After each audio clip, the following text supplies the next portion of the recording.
is Matt's Evo 10, 2008. He had the brake line failure.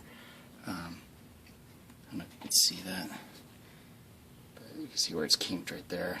I believe in the spring, that's where it's, let's see if I can clear that up. There you go.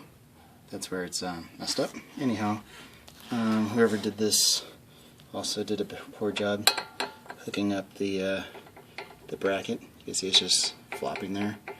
I believe this is what was causing some noise and had some low turn-in speeds. Let's see if I can get a good angle here. So you can see that it's not even on the bolt. Well, it's on one bolt's on. Well, I shouldn't even say that. It's just hanging by a bolt. Come on, wait. Alright. So you can see that it's just barely on. There's no nut or anything.